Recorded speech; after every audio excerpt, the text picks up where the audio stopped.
अमेरिकी राष्ट्रपति Donald Trump का प्लान बर्बाद होता नजर आ रहा है। मिडिल ईस्ट में अब महाभीषण जंग शुरू होती दिखाई दे रही है। डोनाल्ड ट्रंप ने कहा था कि वो राष्ट्रपति बनने के बाद दुनिया में जंग रुकवाने का काम करेंगे। उनके राष्ट्रपति बनने के बाद हमास और हिजबुल्लाह संग इजराइल की जंग रुक भी गई और सीज फायर भी चल रहा है। इससे लगा कि मिडिल ईस्ट में शांति आ जाएगी, लेकिन अब ऐसा लग रहा है कि डोनाल्ड ट्रंप का प्लान फेल हो सकता है। ईरान ने साफ धमकी दी है कि वो इजराइल पर अटैक करेगा और उसे हमेशा के लिए खत्म कर देगा। ईरानी सेना इस्लामिक रिवोल्यूशनरी गार्ड्स कॉर्प्स के जनरल इब्राहिम जब्बारी ने कहा है कि Iran operation true promise part 3 के तहत इजराइल को नष्ट कर देगा। उन्होंने चेतावनी दी है कि ऑपरेशन टू प्रॉमिस पार्ट 3 सही समय, सही तरीके और बड़े पैमाने पर अंजाम दिया जाएगा। इतने बड़े पैमाने पर कि पूरा इजराइल नष्ट हो जाए और तेल अवीव, हैफा जैसे शहर जमींदोज हो जाएं। IRGC के deputy commander brigadier general Ali Fadavi और एयरफोर्स के commander brigadier general Amir Ali हाफिजादेह ने इसी तरह की धमकियां दी हैं। सभी ने इजराइल को नष्ट करने की बात कही है। वहीं दूसरी ओर इजराइल के विदेश मंत्री गिडियन सार ने भी पलटवार किया है।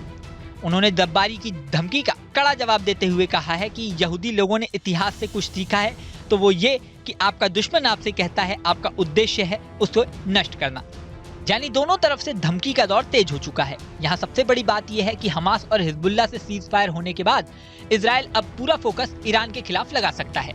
मामला यहीं पर खत्म नहीं होता। मीडिया रिपोर्ट्स के मुताबिक IRGC यानी ईरानी सेना ने मिसाइलों का प्रोडक्शन भी बढ़ा दिया है।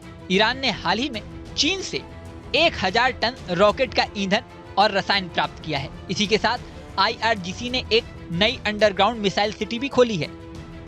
ये दक्षिणी जल क्षेत्रों में विध्वंसक जहाजों को निशाना बनाने के लिए डिजाइन की गई है।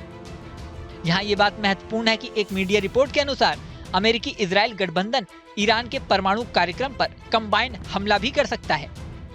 अमेरिकी इजराइल सार्वजनिक मामलों की समिति के पूर्व रिसर्चर और CIA के 30 साल के अनुभवी अधिकारी कॉलिन विल्सन ने एक लेख में दावा किया है कि ईरान अब खतरनाक होता जा रहा है। उन्होंने कहा है कि ईरान पर संयुक्त हमले का ये सही समय है। उन्होंने कहा है कि हिजबुल्लाह और हमास अब इजराइल के लिए खतरा नहीं है। यानी साफ है कि ईरान और इजराइल के बीच कभी भी जंग हो सकती है। इसमें सबसे बड़ी बात यह है कि गाजा में सीज फायर होने के बाद ट्रंप ने कहा था कि वो गाजा में रिवेरा यानी समुद्री पर्यटन स्थल बनाने का काम करेंगे। उन्होंने गाजा के लोगों को जॉर्डन और मिस्र में बसाने की भी बात कही थी। अब इस प्लान को सुन सभी अरब देशों ने उनसे असहमति जताई। अब मिडिल ईस्ट के हालात किस दिशा में जाते हैं ये देखने वाली बात होगी। इस वीडियो में फिलहाल इतना ही, लेकिन जाने से पहले सबसे जरूरी बात, हमारे चैनल न्यूज नेशन को आपने अगर सब्सक्राइब नहीं किया है तो सब्सक्राइब कर लें। इसी के साथ स्क्रीन पर दिख रहा बेल आइकन प्रेस कर दें जिससे हमारे नए नए वीडियोस की नोटिफिकेशन आपको मिलती रहे। मिलते हैं नेक्स्ट वीडियो में, बने रहें न्यूज नेशन के साथ। न्यूज नेशन अब व्हाट्सएप पर खबरों के ताजा अपडेट के लिए न्यूज नेशन के इस QR कोड को स्कैन करें।